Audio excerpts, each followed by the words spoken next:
Кутман күнүңүздөр менен достор. Ардактуу жаштар, бүгүн биз сүйүү жөнүндө сүйлөшмөкчүбүз. Азыркы дүйнөдө сүйүү деген сөз абдан көп колдонулат. Бирок анын мааниси көп учурда үстүртөдөн калууда. Көпчүлүк адамдар сүйүүнү сезим, эмоция, жүрөктөгү жылуулук же романтика катары түшүнөт. Сүйүү бар кезде баары жакшы. Ал эми сезимдер өзгөргөндө же өчкөндө мамиле бүттү деп ойлошот. Бирок чыныгы сүйүү чындап эле ушундайбы?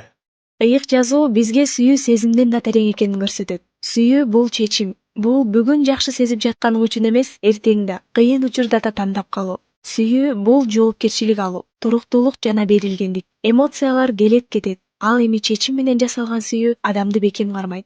Ошуя пайгамбардын китеби бизге ушундай сүйүүнүн абдан күчтүү мисалын берет. Кудай Ошуяга ишенимсиз аялга үйлөнүүнү буйруйт. Бул кадимки окуя эмес. Бул аркылуу Кудай өзүнүн элине болгон сүйүүсүн көрсөтөт. Исрайыл эли Кудайдан жүзүн буруп башка кудайларга кетсе дагы, бирок Кудай аларды таштаган эмес. Ал аларды кайра тандаган, кечирген жана артынан барган. Бул сүйүү сезимге эмес, чечимге негизделген сүйүү болчу. Бул жерде биз маанилүү нерсени көрөбүз. Сүйүү бул татыктууларга гана берилген сыйлык эмес. Сүйүү бул берилген убада. Кээде ал оорутат, кээде курмандыкты талап кылат. Бирок дал ушундай сүйүү адамды жана мамилени сактап калат. Азыркы жаштар арасындагы сүйүү көбүнчө кызыгуу же убактылуу жактыруу менен чаташтырылат. Бирок жакпай калса, же мамиле ыңгайсыз болуп калса, дароо кетип калуу бул кадимки көрүнүшкө айланды. Бирок Ошуянын окуясы бизге суроо берет. Эгер сүйүү болгону жакшы сезим болсо, анда берилгендик эмне үчүн керек? Чыныгы сүйүү бул башка адамды колдонуу эмес, тескерисинче ага кызмат кылуу. Бул мага эмне берет деген суроо эмес, мен кантип кызмат кылам деген көз караш. Мындай сүйүү өзүн гана ойлобойт, ал экинчи адамдын жыргалчылыгын тандайт. Кымбаттуу каармандар, бул теманы толук түшүнүү үчүн биз Ошуядан баштап Ыйса Машаяктын сүйүүсүнө чейин карайбыз. Анткени Ыйса аркылуу биз сүйүүнүн эң толук көрүнүшүн көрөбүз. Ал адамдарды жакшы сезгенде гана эмес, аны четке каккан учурда да сүйгөн. Ал сүйүүнү сөз менен эмес, чечим жана курмандык менен көрсөткөн. Бул ыйык китептеги эң оор, бирок чыныгы сүйүү тууралуу баяндоолордун бири. Бул окуя кооз роман эмес. Тескерисинче, сынган ишеним, саткынчылык жана ошого карабастан токтобогон сүйүү жөнүндө. Кудай Ошуя пайгамбарга абдан таң калыштуу буйрук берет. Ал ага ишенимсиз аялга үйлөнүүнү айтат. Бул аялдын аты Гамер эле. Гамер күйөөсүнө арналган болбойт. Ал кайра аны таштап, башка адамдарга кетет. Бул кадимки адамдык логикага сыйбаган нерсе. Анткени эч ким билип туруп жүрөгүн ооруткан мамилени кургусу келбейт. Бирок бул нике жөн гана Ошуя менен Гамердин жеке жашоосу эмес болчу. Бул Кудайдын өз элине айткан түрүү мисал эле. Ошуя Кудайды, ал эми Гамер болсо Исрайыл элин билдирген. Исрайыл эли дагы Кудайды таштап, башка кудайларга, башка жолдорго кетип жаткан. Ошого карабастан Кудай аларды толугу менен таштап салган эмес.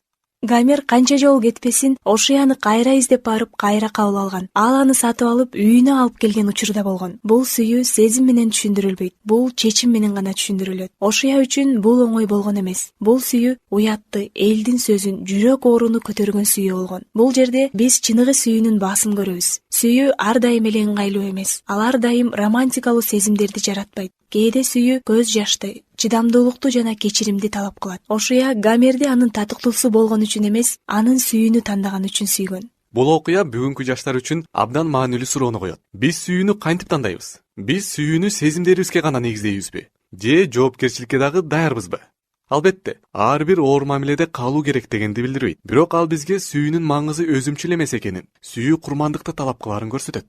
Ошуя пайгамбар аркылуу Кудай бизге мындай деп жаткандай: менин сүйүүм силер өзгөрүп жатканда дагы өзгөрбөйт. Мен силер кетип калганда дагы артыңардан барам. Менин сүйүүм силердин иш-аракетиңерге эмес, менин чечимиме негизделген. Көп учурда адамдар сүйүүнү өзүнөн өзү келип, өзүнөн өзү кетип калган сезим катары көрүшөт. Бирок ыйык китепте сүйүү башкача сүрөттөлөт. Ал адамдын ички абалына гана эмес, анын тандоосуна байланыштуу. Ошуя пайгамбардын жашоосунда биз муну ачык көрөбүз. Ал Гамерди сүйгөндө бул дайым эле жагымдуу сезимдер менен коштолгон эмес. Тескерисинче, бул сүйүү оор чечимдерди талап кылган. Ар бир жолу Гамер кетип калганда Ошуянын алдында тандоо турган. Таарынып түбөлүккө баш тартуу же болбосо кайра сүйүүнү тандап кечирүү. Ал экинчисин тандаган. Бул бизге маанилүү сабак берет. Сүйүү бул бир жолу айтылган сөз эмес, күн сайын жасалган тандоо. Бүгүн да, эртең да, көңүл калганда да сүйүүнү тандап калуу. Эмоциялар өзгөрөт, бирок чечим адамды кармайт. Ал эми чечимсиз сүйүү бат эле чарчап калат. Азыр көптөгөн жаштар сүйүүнү пайдалуу болгондо гана сактап калууга аракет кылышат. Эгер мамиле кыйын болуп кетсе, дароо токтотуп коюуну оңой көрөт. Бирок сүйүү дайыма эле жеңил жол эмес. Айрым учурда ал сабырды, сүйлөшүүнү, кечиримди талап кылат. Албетте, сүйүү жана чечим деген сөз зомбулукка, зордукка же кооптуу мамилелерге чыдоону билдирбейт. Кудайдын сүйүүсү эч качан жамандыкты колдобойт. Бирок ал бизге сүйүүнүн маңызы өзүмчүлдүктө эмес, жоопкерчиликте экенин үйрөтөт. Көптөгөн жаштар Кудайды каардуу, алыста турган же дайыма нааразы болуп тургандай элестетишет. Бирок Ошия аркылуу Кудай өзүн башкача ачат. Ал жарадар болсо дагы сүйөт. Саткынчылыкка карабай кечирген Кудай. Бул сүйүү бизге дагы тиешелүү. Биз дагы кээде туура эмес тандоолорду жасайбыз. Кээде Кудайдан алыстап кетебиз. Бирок бул учурда Кудайдын бизге болгон сүйүүсү токтойт дегенди билдирбейт. Ал бизди күтүп гана тим болбостон издеп дагы келет. Ыйса адамдарды эң жакшы учурда эмес, эң алсыз, күнөөкөр абалында сүйдү. Ал адамдар өзгөргөндөн кийин эмес, өзгөрө электе эле сүйгөн. Ал туура жашагандар үчүн эмес, жоголгондор үчүн келген. Бул сүйүү сезимге эмес, так чечимге негизделген сүйүү болчу. Айкаш жыгач сүйүүнүн эң күчтүү далили. Ал жерде Ыйса адамдардын аны таштаарын, саткындык кыларын билип туруп артка кайткан жок. Ал сүйүүдөн баш тарткан жок. Ал сүйүүнү акыр аягына чейин тандады. Бул сүйүү сөз менен эмес, курмандык менен айтылды. Бул чындык жаштар үчүн өзгөчө маанилүү. Көптөр сүйүү өзүнө пайда алып келиши керек деп ойлошот. Бирок Ыйса көрсөткөн сүйүү такыр башкача. Ал мага эмне берет дебейт, тескерисинче мен эмне бере алам деп жашайт. Мындай сүйүү өзгөртөт, айыктырат жана жаңы жашоо берет. Ыйса Машаяктын сүйүүсү бул бизди кабыл алган сүйүү. Ал кемчиликтерибизге карабай бизди толук кабыл алат. Ошол эле учурда бул сүйүү бизди өзгөртүүгө да чакырат. Ал ушундай бойдон кал дебейт. Тескерисинче мени менен жаңы жашоого өт деп чакырат. Ошиядан башталган сүйүү тарыхы Ыйсада өзүнүн чокусуна жеткен. Бул сүйүү качып кеткенди кайра кайтарып келген сүйүү. Бул сүйүү татыктуу болбосок дагы тандап алган сүйүү. Ыйса Машаяк ар бир адамды аты менен чакыргандай сүйөт. Ал элдин ичинде жоголуп кеткендерди көрөт. Ал уялып, өзүн татыксыз сезип жүргөндөргө жакын. Анын сүйүүсү биздин жетишкендиктерибизге же туура иштерибизге негизделбейт. Ал бизди алсыз, сынган, күмөн санаган абалыбызда тандаган. Көптөгөн жаштар өздөрүн салыштыруу аркылуу баалашат. Башкалардан кем сезет, же тескерисинче башкалардан артык көрүнүүгө аракет кылышат. Бирок Ыйсанын сүйүүсү мындай салыштыруулардан бошотот. Ал бизге сен мен үчүн баалуусуң, сенин баалуулугуң менин сүйүүмдө деп айтат. Ыйсанын сүйүүсү уятты жок кылат. Ал өткөн каталарды эске салуу үчүн эмес, тескерисинче айыктыруу үчүн келет. Ал адамды күнөөсү менен аныктабайт, бирок ошол күнөөдөн бошотот. Бул сүйүү адамды басынтпайт, тескерисинче көтөрөт. Бул сүйүү жоопсуз калбайт. Ал бизди өзгөрүүгө чакырат. Ыйсанын сүйүүсүн кабыл алган адам өзүн жалгыз сезбейт. Ал кыйынчылыкта жалгыз күрөшпөйт. Анткени сүйүү менен кошо үмүт келет. Бул үмүт жашоого жаңы көз караш берет. Кумар адамды өзүнө тартат, бирок жоопкерчиликти талап кылбайт. Ал тез алгысы келет, бирок күтүүнү каалабайт. Ал мен эмнени сезип жатам деп суроо берет. Ал эми сүйүү болсо башкача суроо берет. Мен бул адам үчүн эмне кылууга даярмын?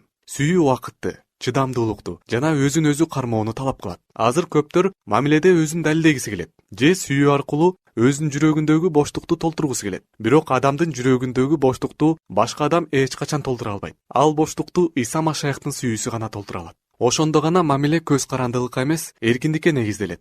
Бул темада чектөөлөр тууралуу туура түшүнүк керек. Кудай койгон чектер тыюу салуу үчүн эмес, сактоо үчүн берилген. Алар адамдын жүрөгүн, сезимин жана келечегин коргоо үчүн бар болуп турат.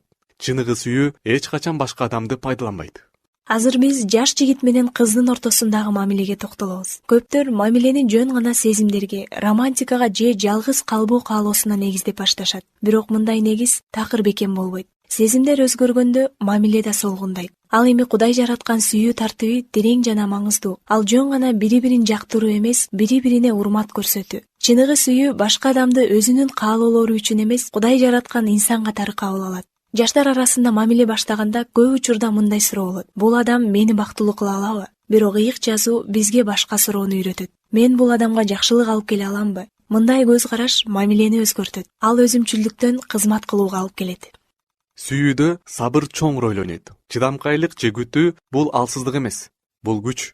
Өзүн кармай алган адам башканы да сыйлай алат. Бул айрыкча азыркы заманда абдан маанилүү. Анткени көп нерсе тез жана жеңил болуш керек деген ой жайылган. Ошол эле учурда сүйүү чындыксыз болбойт. Чыныгы сүйүү маселелерди жашырбайт, ачык сүйлөшөт. Ал оор суроолордон качпайт. Ал эмоцияга эмес, ишенимге таянат. Ошо пайгамбардын окуясы жана Ыйса Машаяктын жашоосунда биз сүйүү дайыма таза ниет менен жүрөрүн көрөбүз. Ал пайдаланбайт, кордобойт, алдабайт. Ал эркиндик берет, бирок жоопкерчиликти дагы талап кылат.